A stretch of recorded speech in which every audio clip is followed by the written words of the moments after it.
I'm reviewing the best positions talent-wise in college football over the past decade, and I'm coming up with Alabama at running back, Ohio State and LSU at defensive back, Clemson at wide receiver, and I'm sure the list can go on, but I'm going to stop right there. We're talking Tigers with Ryan Cantor from Shaking the Southland, with Clemson hitting the field along with everyone else for spring practice in just the next couple weeks, and breaking down another loaded room of Clemson wide receivers. Ryan, how you doing tonight? Great. Thanks for having me. Absolutely. So T. Higgins moves on and his 13 touchdowns and 59 receptions. But this wide receiver core is pretty ridiculous still. Yeah. Not last year, but the year prior, the wide receivers completely showed out and dominated in the playoff, especially Justin Ross, but T. Higgins as well, making ridiculous catches against Notre Dame, and then even more absurd against Alabama. This year, not so much. Ohio State's cornerbacks were unbelievable, and LSU just sort of overwhelms with their offense so much that they really didn't make a mark. So I think this is certainly not a redemption year, but an opportunity to kind of get back to where they were the year before last. And I think they lose T. Higgins, who's their star receiver, had over 1,100 yards. They lose DeAndre Overton, but they bring back a lot, so they really could be better. So how many guys do we expect to be on the field getting regular reps in the rotation, and what positions will they hold down? Yeah, so T. Higgins had the 9 or the X kind of slot, which is where your taller guy is going to go up and win jump balls. They moved Ross around so they can get them both on the field at the same time, and they're probably both naturally that position. So we'll see Justin Ross move into that role most likely, and kind of be the alpha of this wide receiver core. Joseph Nagata was a freshman last year, played pretty well, kind of made his mark and got comfortable throughout the year. I think we'll see him get a lot more snaps. I think he's a guy to look out for. He and E.J. Williams, who's a incoming redshirt freshman from the same town as Justin Ross in Alabama, they can kind of fill that role for depth in the 9, and of course Clemson will move people around as necessary. And then you have Amari Rogers, who decided not to go into the draft wisely. Will come back for his senior year. He'll probably play in more of that Y, potentially some slot, more of that Y, or what we call the five position, which is kind of where you see end around sweeps and that sort of thing. But it's not the slot. E.J. Williams, the 13th rated wide receiver in the country, coming out of high school, 3rd rated player out of the state of Alabama, but even being number 13 in the wide receiver class still ranks him 68th in the rankings, regardless of position, according to the 247 composite. Tons of talent, speed, freakish athletes that can high point the football, outfight defenders for the ball.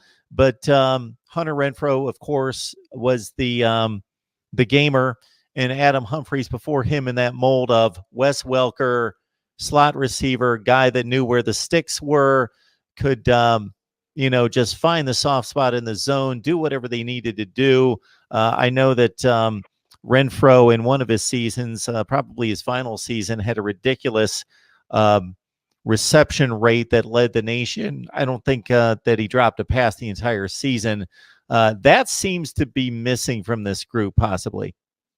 Yeah, and I think it got a little bit better after the scare at North Carolina and Chapel Hill, but they didn't really attack the middle of the field nearly as much as they should. They became a little predictable with kind of running it with ETN and then just attacking deep, kind of throwing up 50-50 balls along the sideline.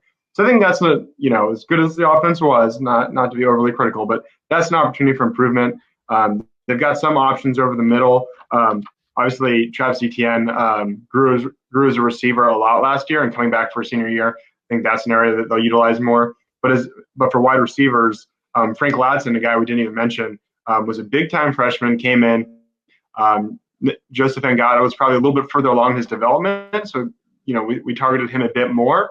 But I think Latson's a guy who could play a lot, could end up starting at either the slot or that 5 position, depending on what they do with Amari Rogers.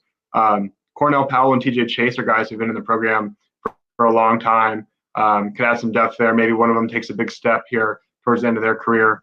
And then we have Brandon Spector, who's a slot guy wearing that number 13, like Adam Humphries did like Hunter Renfrow did. So he's kind of along that lineage there. So maybe he could step up. He didn't really stand out last year, just to be frank. But I think, he's really young, got plenty of time for development, and he really fits the mold of that kind of, we just need a first down. We don't need you to turn this into a 60-yard gain, just kind of get to the sticks type of role. So I think that there's some options there. And then, of course, tight end, which has been kind of a black hole for us these last few years. Ladson caught 9 balls, 3 touchdowns. Not a bad ratio right there. And we know from the Ohio State playoff game that Etienne and his work out of the backfield after he caught 37 passes overall probably saved Clemson in that game and moved them on to the national championship game against LSU. We got Ryan Cantor on the line from Shaking the Southland. Please join him and the rest of the staff on SB Nation, tracking Clemson athletics right there. As we look at the tight ends as well, this is a position for the past couple off seasons we've discussed about Clemson and Dabo making comments about wanting to make it significant again. That hasn't necessarily happened the past few seasons. So what are the prospects here in 2020? Yeah, they bring back all the production from tight end. Not that there was hardly any. They had 239 receiving yards from tight ends in total last year, so not much, but it all comes back. J.C. Chalk and Luke Price, who saw the majority of the snaps, are both back.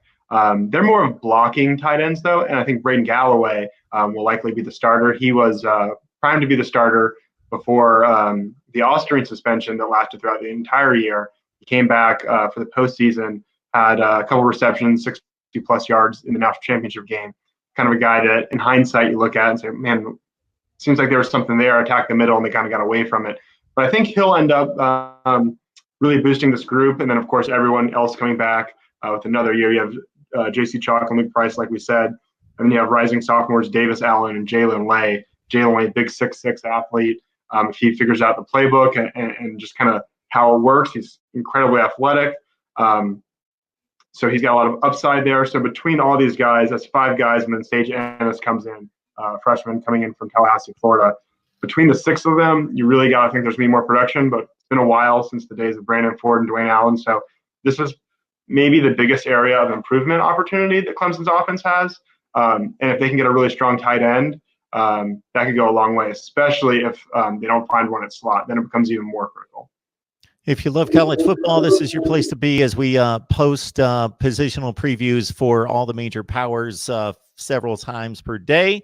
Ryan Cantor talking Clemson. Please track him and the rest of the staff there on SB Nation's Shaking the Southland. Ryan, we appreciate you stopping by as always. Yes, absolutely. Thanks again for the invite.